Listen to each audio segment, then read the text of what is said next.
Hello children, welcome back to my channel. बच्चों, आज हम अपनी इस वीडियो में पैरेललोग्राम के बारे में पढ़ेंगे।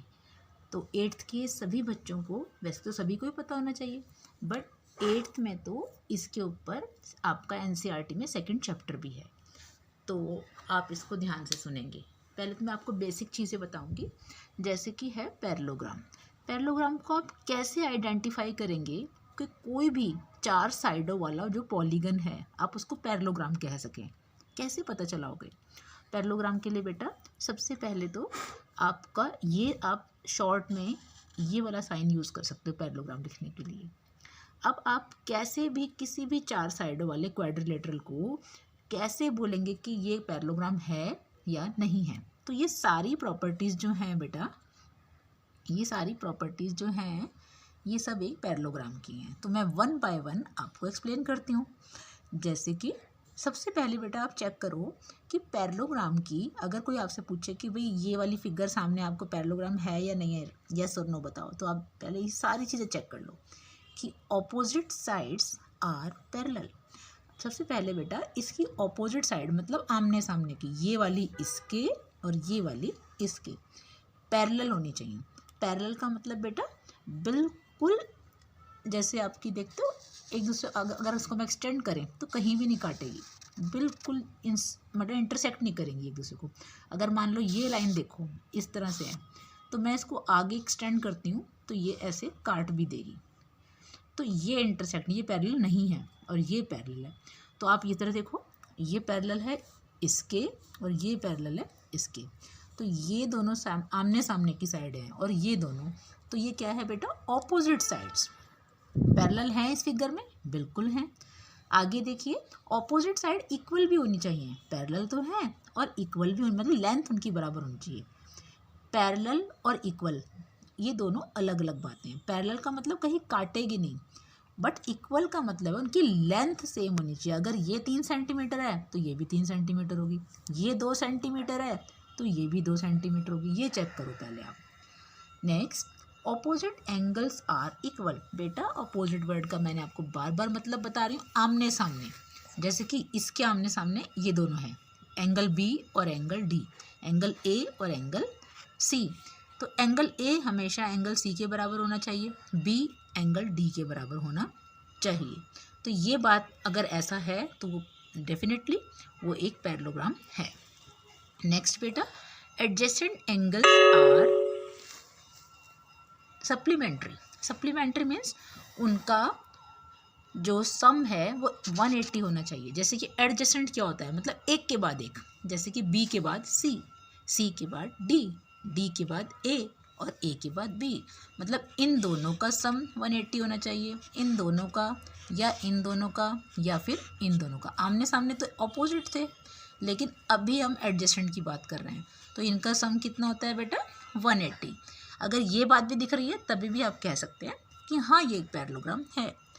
Last, diagonals bisect each other. इसके डायगोनल्स होते हैं बेटा ये एक दूसरे को बाइसेक्ट करना चाहिए। बाइसेक्ट का मतलब होता है बेटा, बाय मतलब उसको बराबर 2 भागों में काटना, बराबर 2 भागों में काटना, मतलब ये वाला हिस्सा इसके बराबर होना चाहिए और ये वाला हिस्सा इसके। डायगोनल्स बेटा जब अपोजिट वर्टिसेस आपस को हम उनको मीट करते हैं तो जो लाइन बनती है उसको हम डायगोनल बोलते हैं। जैसे कि AC और BD की बात हो रही है, इसमें कौन से डायगोनल है बेटा? AC एंड BD, इनकी बात कर रहे हैं। तो ये डायगोनल्स थे बेटा, और इनका जो जब एक दूसरे को ये काटेंगे तो वो आधा आधा कर देंगे एक दूसरे को, आधा हिस्सा इधर आधा इधर, आधा ऊपर आधा नीचे, बिल्कुल बराबर होगा। अगर ये पूरा 4 सेंटीमीटर की लेंथ है तो 2 इधर दिखेगी 2 इधर। अगर मान लो इसकी 6 सेंटीमीटर की लेंथ है तो 3 इधर और 3 इधर। तो डायगोनल्स ने बाइसेक्ट किया, मतलब 2 बराबर भागों में उसको बांट दिया। तो ये सारी प्रॉपर्टीज से आप चेक कर सकते हैं कि ये पैरेललोग्राम है या नहीं। अब हम देखते हैं स्क्वायर। एक स्क्वायर को देखो बेटा, इसकी चारों साइड बराबर होती हैं, ठीक है, और डायगोनल्स भी इसके बाइसेक्ट करते हैं और पैरेलल भी है। ये सारी बातें हैं इसके अंदर। हर एक एंगल 90 का होता है यहाँ पर, तो इसका मतलब अपोजिट एंगल ये बराबर भी हैं और इन दोनों का सम 180 भी है। तो ये सारी प्रॉपर्टीज़ इसमें बिल्कुल फिट बैठ रही हैं। तो हम कह सकते हैं कि स्क्वायर एक पैरेललोग्राम है। सिमिलरली रेक्टेंगल भी एक पैरेललोग्राम, ये सारी प्रॉपर्टी लगाते हैं।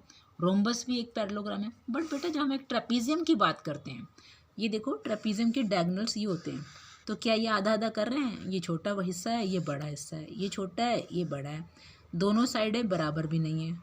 मान लो ये पैरेलल तो है बट बराबर नहीं है, ये तो पैरेलल भी नहीं है, ये तो इसके पैरेलल भी नहीं है इस साइड के। तो ये बिल्कुल भी हम नहीं कह सकते कि ट्रेपीजियम एक पैरेललोग्राम है, ये बिल्कुल नहीं है। काइट, काइट बेटा बनती कैसे है? अगर हम बात करें काइट की, ये देखिए बेटा काइट में आप रोम्बस की तरह बिल्कुल नहीं है। काइट की देखो बेटा ऐसे होती है काइट। अब आप कहोगे मैम ये पैरेललोग्राम है। बेटा ऑपोजिट साइड देखो, इनको देखो, इसको और इसको देखो, ये छोटी सी है और ये बड़ी है। ये छोटी, ये बराबर है कोई लेंथ में? बिल्कुल नहीं है। और पैरेलल भी नहीं है, और पैरेलल भी नहीं है। और डायगोनल्स देखो बिल्कुल एक दूसरे को बाइसेक्ट नहीं कर रहे। ये देखो ये छोटा हिस्सा है और ये बड़ा है, और डायगोनल बराबर भी नहीं है। डायगोनल्स देखो बराबर वैसे कोई ज़रूरी नहीं होता, क्योंकि अगर आप पैरेललोग्राम में देखें तो एक डायगोनल छोटा और एक बड़ा होता है, लेकिन वो बाइसेक्ट पक्का करते हैं। तो इसमें बाइसेक्ट भी देखो, ये छोटा हिस्सा है और ये बड़ा। तो काइट को बेटा हम बिल्कुल भी एक पैरेललोग्राम नहीं कह सकते। तो आपको इस वीडियो में मैंने सिर्फ और सिर्फ पैरेललोग्राम का इंट्रोडक्शन दिया।